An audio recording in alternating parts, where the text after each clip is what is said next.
What's up, guys? Today I'm going to be going over Sean Strickland's recent fight against Paulo Costa and discussing what his future matchup should be. Let's get right into it. So first up, my recap of the fight. Strickland just got a good win over Costa. I thought it was 5-0 or potentially 4-1 Strickland, but of course you guys know it should not have been a split decision. That was a horrible judging decision on, I think it was Dave Torelli's part. And then again, not the most fun fight, but it was still interesting to watch in my opinion. Costa would just not push forward in this fight. He was kept back by Strickland's teeps and jabs. And I thought Costa had decent kicks to the kicks to the body and body shots with his hands. But I was surprised he didn't go to the head more. But that's probably because he couldn't set up much to the legs and the body, and that was because Strickland was checking Costa's low kicks very well. Costa had some success in the early rounds with his kicks, but as the fight went on, Strickland really started to check him. And Strickland also did the whole going crazy thing, like went crazy thing in the last 30 seconds of the fight. It's kind of getting old in my opinion. He's done it in his past few fights. It's kind of a weird gimmick he has. I mean, it was fun. He kind of dropped Costa off balance with a head kick, which was pretty cool, and he did the whole like flying front kick thing, which was funny. But the gimmick's getting a little old. I mean, it doesn't make up for the entire fight. And Acosta definitely needs a step down in competition in his next fight.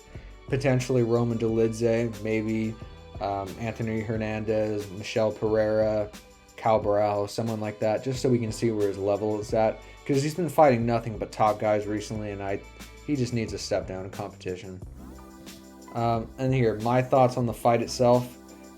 People seem to be split on Strickland's performance.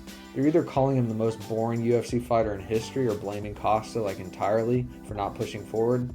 But this has always been Sean Strickland's style. People probably only started caring about him after the Adesanya fight. But I mean, if you look at any of his past fights, he's always fought like this. He's always been safe and technical.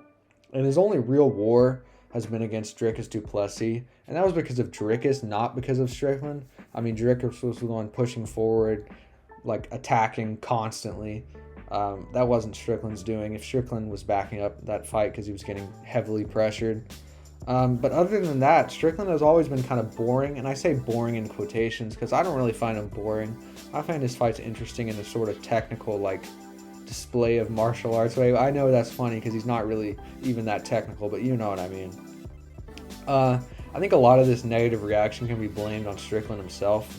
He needs to stop saying he's going to murder his opponents or catch a body in the cage in his build up to his fights.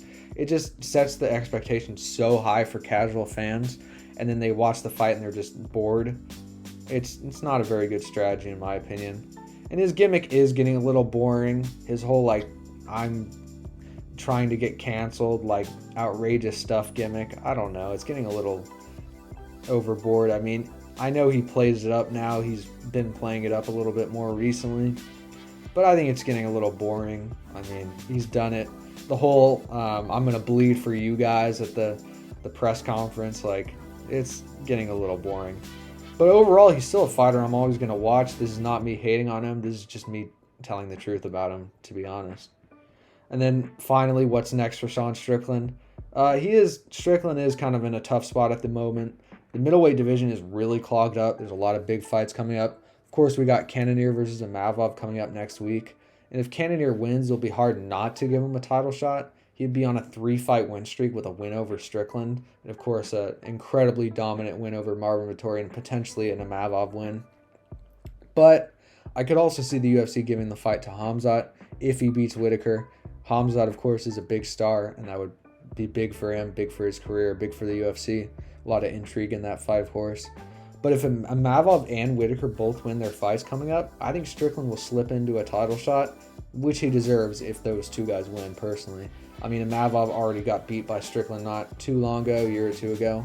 And Whitaker had a really bad loss to Dricus. So there's not a lot of interest in seeing him fight Dricus again, or Adesanya, if Adesanya and Dricus does in fact happen.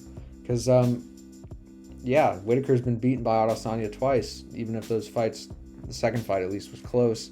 Still, it's on paper. It's not really that interesting of a fight. Strickland has said, though, in the post-fight interview that he wants to wait out for a title shot. That's something I never expected to hear from him. He's always been the step up on short notice, fight whenever the UFC calls him kind of guy. So I don't really like that. I guess the champ money must be that good that it motivates him to do that. But honestly, I think he will have to fight again. He'll probably get the winner of an upcoming matchup, or maybe a Brendan Allen rematch. I know he kind of destroyed Brendan Allen last time. But it would be kind of fun to see where both guys are in their career, how much they've improved. But yeah, that's pretty much it. If you like the video, like it. If you subscribe, and have a good rest of your day.